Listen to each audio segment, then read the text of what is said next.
Alors, il y a un vœu portant sur la réforme de l'assurance chômage déposé par le groupe Côte d'Or, Terre d'Avenir.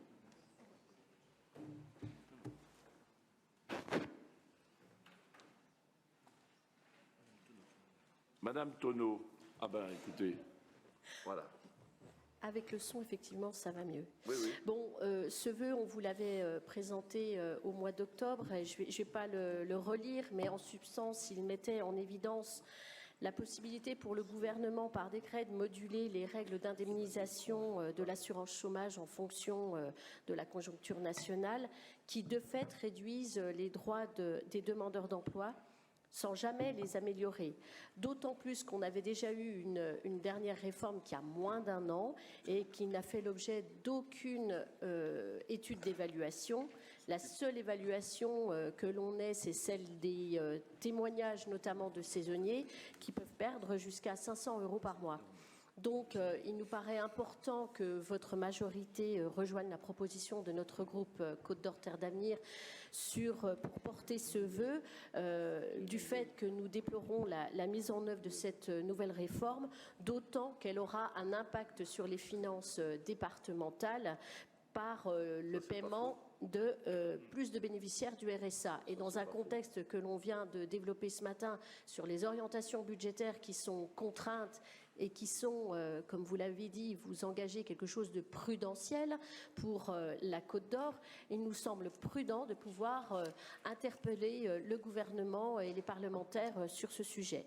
Merci, en espérant que vous nous rejoigniez. Budget prudentiel, je le répète, c'est un budget d'engagement au service de la Côte d'Or. Donc, je vois bien votre petite musique récurrente, c'est un budget prudentiel, c'est un budget prudentiel. Vous savez, quand on investit, quand on consacre 61% à l'action de protection de nos compatriotes de notre budget, et quand on met plus de 110 millions d'euros d'investissement, c'est un budget d'engagement, c'est pas un budget de repli. Vous savez, alors s'il faut que je sois encore plus clair, ce n'est pas un budget non plus qui s'inscrit dans une austérité. C'est un budget d'engagement au service de la Côte d'Or et des Côtes d'Oriens. Voilà. Bon, je crois que c'est... Voilà. Bon, Emmanuel Coin, puis après Monsieur Borda. Oui, alors Monsieur le Président, ce vœu a donné l'occasion d'un échange riche et respectueux avec nos collègues en commission Solidarité.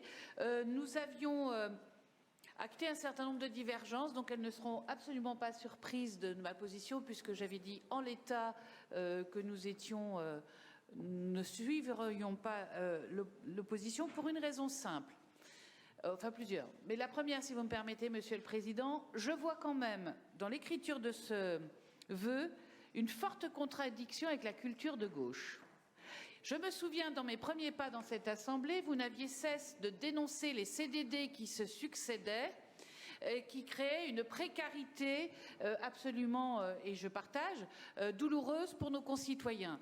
Monsieur Sauvadet, ministre de la fonction publique, qui a remédié au sein de la fonction publique. Moi, je vois dans cette réforme du chômage où le CDI, finalement, devient un outil mis en avant, eh bien quelque chose qui devrait répondre à vos souhaits. Et je suis surprise que quand on parle de CDIsation, vous répondiez atteinte à la liberté. Je suis un petit peu gênée.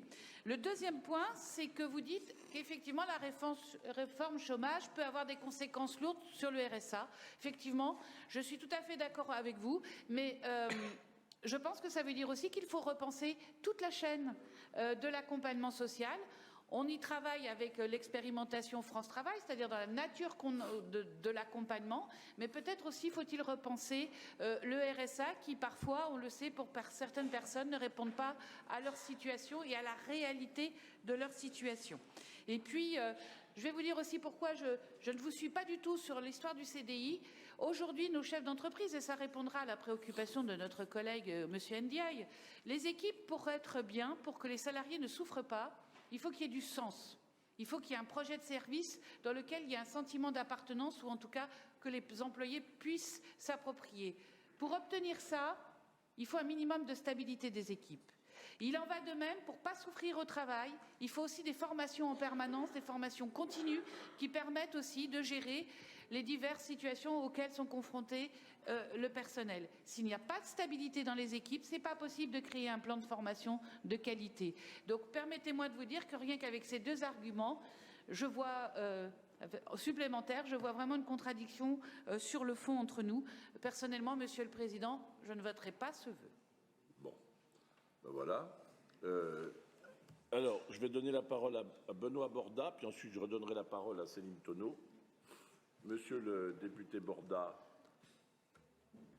Monsieur le Président, chers collègues, bon, vous connaissez ma position sur ce dossier, puisque j'ai voté à l'Assemblée nationale cette réforme, et d'ailleurs elle a été adoptée à la majorité.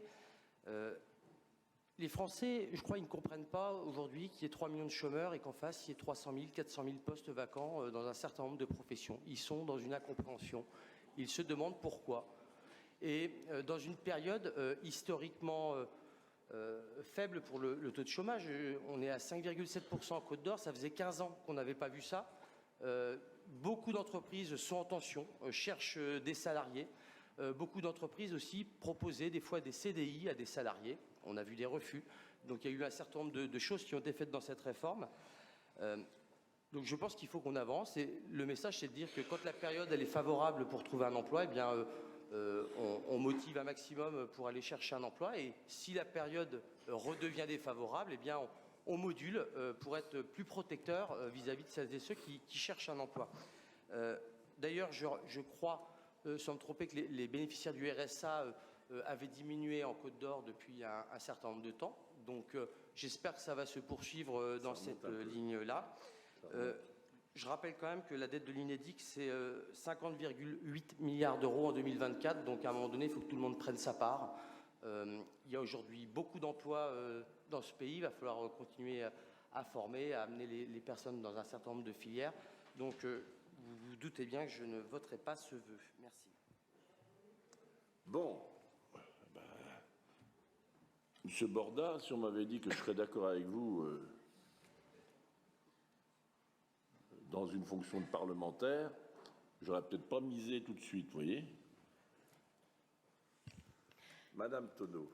Oui, de toute façon, la position de notre collègue Benoît Borda ne nous étonne pas au sein du groupe, puisque de toute façon, il n'était pas signataire de ce vœu dès le départ. Donc, on acte aussi son position. Ah, vous êtes lâché, hein? Non, mais il faut bien aussi qu'on s'exprime, c'est ça la démocratie. Par contre, je voudrais revenir sur les propos de Madame Coin en ce qui concerne les CDD. On n'a jamais dit à gauche, comme vous le dites, qu'on était contre les CDD. Il y a des CDD qui sont de fait... Non, mais il y a des CDD qui sont de fait, ça s'appelle des saisonniers. Et d'ailleurs, je l'ai rappelé dans mes propos, qu'il y a des personnes qui travaillent de façon saisonnière et que toutes ces différentes phases de travail doivent être indemnisées à un moment ou à un autre quand il y a des phases de non-travail. Et c'est là où c'est important, puisque l'on précarise le niveau de vie de ces personnes, de ces saisonniers, dont bon nombre, notamment en tourisme. Merci beaucoup. Alors, 2 interventions encore, puis ensuite on mettra aux voix. Patrick Audard. Brièvement, Monsieur le Président, pour simplement rappeler qu'en droit français, le contrat à durée indéterminée est la règle, et il est juste de dire que cette règle, la gauche y est attachée. La deuxième chose sur laquelle je souhaite attirer l'attention, c'est qu'il y a emploi et employabilité en face. Et ce n'est pas parce qu'il y a sur les métiers en tension une offre d'emploi que nous avons en face la possibilité d'avoir des employés qui répondent favorablement à ce type d'offre. Et donc je ne voudrais pas que derrière ce débat, on rentre dans une espèce de mystification où on dirait il y a 400 000 emplois, 400 000 emplois à remplir, et donc l'affaire devrait se régler d'elle-même. Je pense que c'est une façon d'accabler les salariés, demandeurs d'emploi en particulier, et donc de leur faire peser une forme de culpabilité parfaitement injuste et donc de stigmatiser une espèce de paresse générale qui atteindrait la société française. Donc je dis que nous sommes là sur un sujet qui pose des questions de principe, que M. Benoît Borda ne vote pas ce vœu, je le comprends, mais cela, naturellement, est lié à son changement de ligne. Oula, oula. Maître, je vous savais avocat, je ne vous savais pas procureur. Bien. Amidé Lassouni. Oui, je n'avais pas prévu de prendre la parole, mais c'est plus fort que moi, donc... Parlez bien devant le micro. Excusez-moi. Oui. Voilà, parfait. J'ai cru comprendre qu'on a un petit système avec les micros. Je vais être très très court. Bien évidemment, je voterai pour ce vœu. J'essaie d'être cohérent avec moi-même. Il faut savoir une chose. Il faut savoir qu'en France, 99% des offres d'emploi sont pourvues. 99%. Attendez, non, mais laissez-le s'exprimer. Après, vous ferez les commentaires. Allez-y, monsieur. Vous avez le droit de m'interrompre, mais laissez-moi aller jusqu'au bout de ma démonstration. Et puis, à un moment donné, ceux qui remettront en cause, on va dire, mes déclarations, je les invite à reprendre quelques références, notamment le rapport annuel publié par Pôle emploi. Je dis simplement que 99% des offres d'emploi sont pourvues à l'échelle nationale. Aujourd'hui, il existe, les chiffres sont un petit peu ambigus, on a une fourchette entre 300 000 et 400 000 offres d'emploi sur, écoutez bien, 26 millions de recrutements par an. Donc 300 000 à 400 000 offres d'emploi sur 26 millions de recrutements par an. J'ai envie de dire que les offres d'emploi sont, on va dire, marginales. Je l'ai dit, Pôle emploi publie chaque année un rapport très détaillé, donc je vous invite à le lire dans le détail. Et ce qui ressort d'un paragraphe en particulier, c'est une explication par rapport aux offres qui ne trouvent pas preneur. Il y a des offres, c'est une réalité que personne ne conteste, ne trouvent pas preneur. Mais sachez pourquoi, parce qu'il faut aller voir le contenu de ce document. Certains employeurs ne veulent pas des candidats qu'on leur envoie, faute de formation, parce que les horaires sont décalés, parce que les salaires ne sont pas forcément à la hauteur des attentes. Demain, je vais citer un exemple, si demain on recrute massivement en Franche-Comté, on va dégrader les droits des demandeurs d'emploi ici en Bourgogne. Cette réforme, malheureusement, elle ne prend pas en considération le principe du territoire. Pourquoi ça va dégrader le système ? Parce que quand le taux de chômage baisse, le taux de chômage il baisse à l'échelle nationale. Donc en réalité, ce que je reproche à cette réforme, c'est tout simplement de ne pas prendre en considération, on va dire, le bassin d'emploi à l'échelle notamment des départements et des régions. Et on ne peut pas infliger la double peine à des demandeurs d'emploi, laisser croire que fondamentalement ce sont, on va dire, des personnes qui refusent d'aller travailler. Je suis persuadé du contraire, mais à condition qu'en face, les employeurs offrent, on va dire, des conditions de travail et d'accueil dignes de ce nom. Et cette réforme-là, en réalité, peut-être que, sans se l'avouer, elle a une vocation avant tout, c'est peut-être de réaliser des économies. Je peux comprendre que le système et que le modèle économique soit, on va dire, ce qu'il est aujourd'hui, mais pour autant, je pense qu'il faut prendre en considération la réalité des demandeurs d'emploi. Aujourd'hui, on a un taux d'inflation qui est galopant, on a le prix de l'énergie qui augmente, et à cela, on va venir réduire les droits des demandeurs d'emploi, laisser croire que fondamentalement, ils vivent comme des nantis. Je pense que c'est une vue de l'esprit. Moi, je suis pragmatique. J'ai dans mon entourage des personnes qui sont à la recherche d'un emploi et ils n'ont qu'une seule envie, c'est de trouver du travail, qui soit bien payé. Elle est là, la réalité. Moi, je ne suis pas dans un discours, on va dire, dogmatique avec d'un côté les pour et le contre. Je m'appuie sur des faits réels. Et j'invite ceux et celles qui contestent mon intervention, c'est d'aller voir le rapport de Pôle emploi et vous allez découvrir certaines pépites. Bien. Merci beaucoup. Madame Carlier. Monsieur Lamy, Merci, Monsieur le Président. Chers collègues, oui, je voudrais juste réagir par rapport aux propos de Madame Coin. Donc effectivement, je suis d'accord avec elle. On a eu un débat très constructif en commission et on a bien vu nos différences. Alors je voudrais quand même dire que de revoir l'ensemble du système, ça on est d'accord.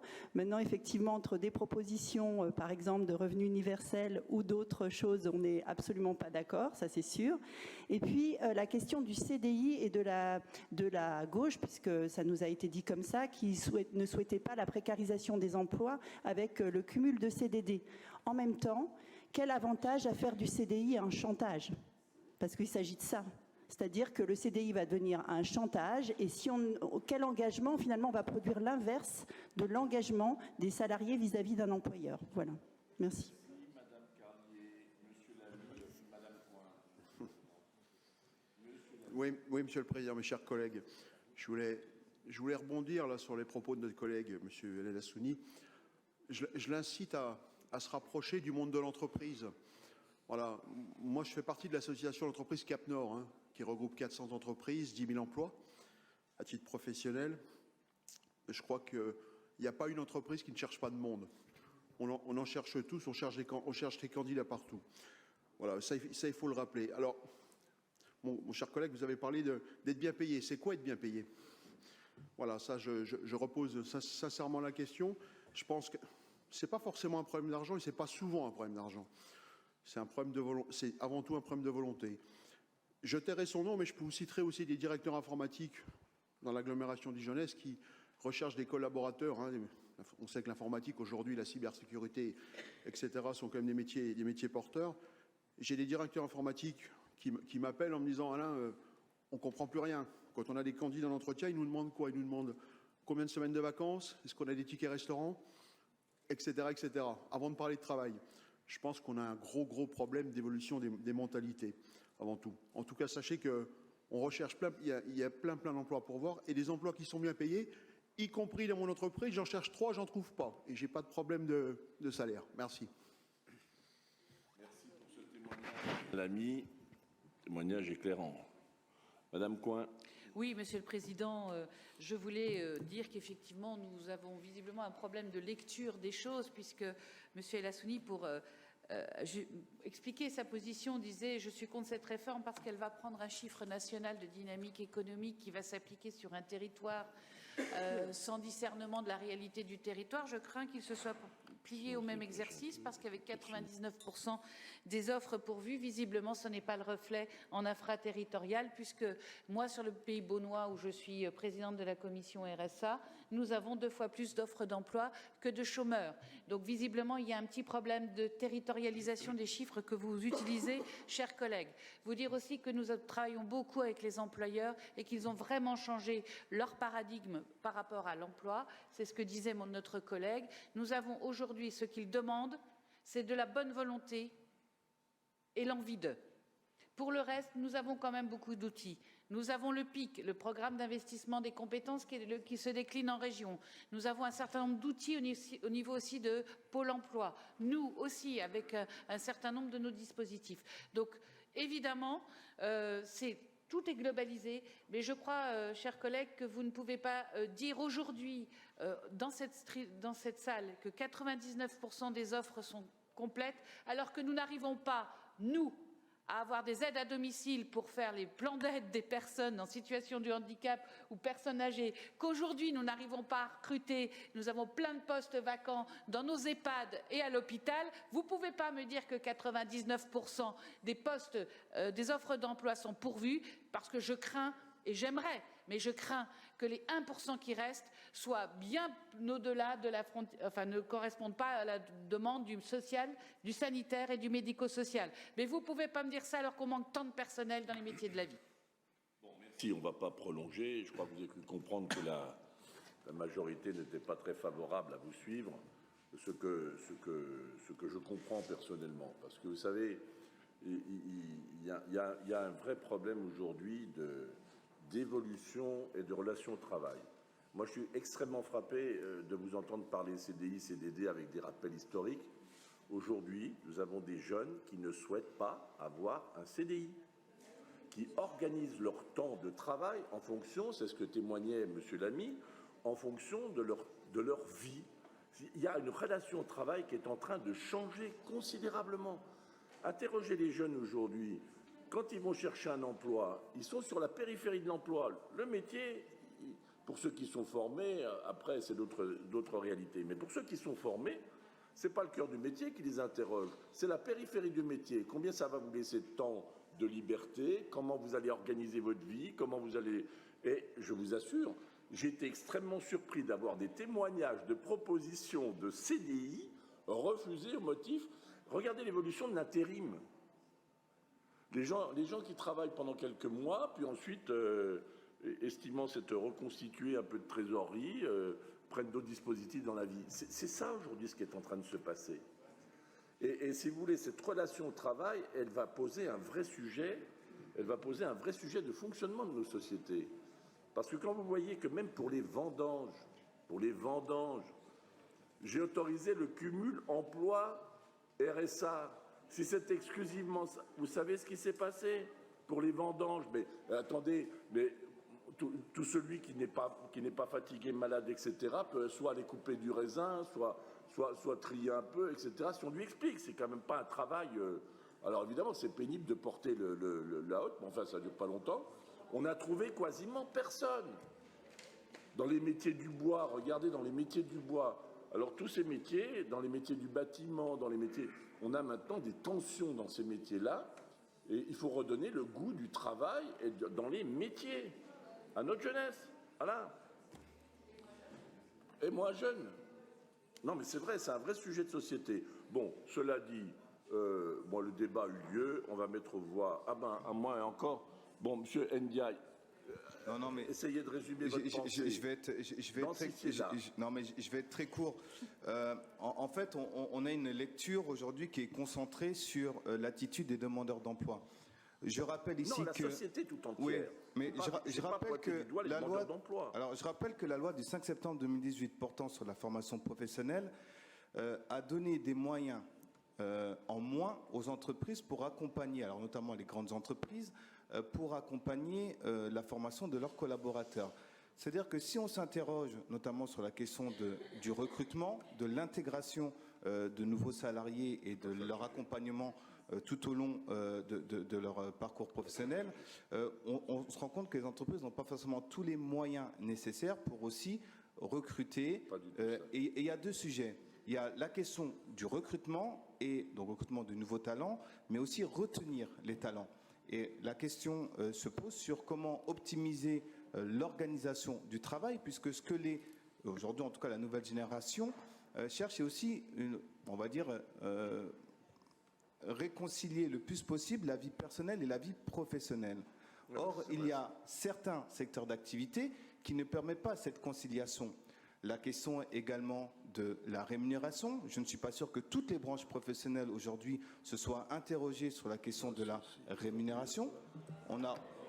Vous pensez que toutes les branches professionnelles se sont interrogées sur les grilles de rémunération? Je ne pense pas.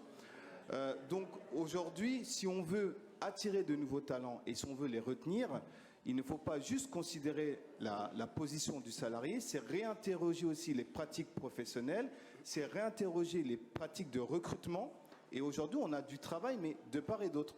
Ne mettons pas uniquement la responsabilité sur la faute des demandeurs d'emploi, ayons une analyse partagée. Non, vous ne nous entraînerez pas, vous ne m'entraînerez pas et vous ne nous entraînerez pas sur ce sujet. J'ai parlé d'une évolution de la relation au travail et je me contente de cela. Mais je vous dis vraiment, rencontrer des chefs d'entreprise comme l'a suggéré Alain Lamy, je vais vous dire pourquoi. Oui, sans doute, plus que moi, sans doute. Mais je vais quand même vous dire l'expérience que j'ai acquise qui m'a beaucoup surpris. Nous avons organisé des forums de l'emploi, des rencontres, etc. Donc on est identifié avec Pôle emploi tous ceux qui étaient formés en situation, ou en tout cas pas très éloignés du poste pour lequel on pouvait le proposer. Puisque vous le savez, on a voulu supprimer les contraintes strictes d'insertion, etc. pour dire, dans un pacte d'engagement, si vous avez des besoins, nous on va travailler avec les personnes pour qu'on puisse rapprocher l'employeur du futur employé qui sollicite un emploi. Bon. Savez-vous ce que me disent les chefs d'entreprise tous? Confiez-nous quelqu'un qui a envie, nous on s'occupe de tout le reste. On va les former. Je suis désolé. Prenez les fédérations de travaux publics, prenez les entreprises du bâtiment, je vous le dis, ils nous disent tout ça. Tout ça. Simplement, le problème, c'est qu'il y a des métiers pour lesquels on ne trouve plus personne. Alors moi, je ne me satisfais pas de l'idée qu'on va faire de l'immigration choisie pour aller occuper des postes qu'on ne peut pas travailler. Je pense qu'il faut... c'est quand même le cas, le débat il est public, aujourd'hui il est posé, je suis désolé. Et moi, pour moi, il faut inculturer de manière différente la relation de nos sociétés au travail. L'inculturer de manière différente. Redonner envie, tout simplement. Alors, évidemment, il faut s'interroger, mais je crois que dans tous les métiers qui sont en tension, regardez quand on voit même les outils du bâtiment, pour refaire un toit, ils ont des moyens de levage, etc. Enfin, il prend la tuile au bas, il prend la tuile au-dessus. Les métiers ont changé quand même. Hein. Faut arrêter. On n'est pas... Bon, voilà, et ben on va arrêter du coup d'en parler. Je vois qu'il y a des fossés vraiment d'inculturation là. On n'y arrivera pas. Bon, alors je vais mettre aux voix ce vœu qui est d'avis de l'adopter.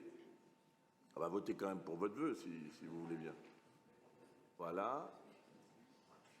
Qui est d'avis de s'y opposer? Je me réjouis de voir Benoît Borda rallier la majorité. C'est très bien. C'est très bien. Pardon? Non, vous le ralliez pas. Vous abstenez ou vous opposez? Non, il s'est opposé. Alors, qui s'abstient sur ce? Alors, 1, 2, 3, 4 abstentions. Et une majorité à laquelle s'ajoute une voix, celle de M. Borda. Je me réjouis de cette convergence. Voilà, merci beaucoup.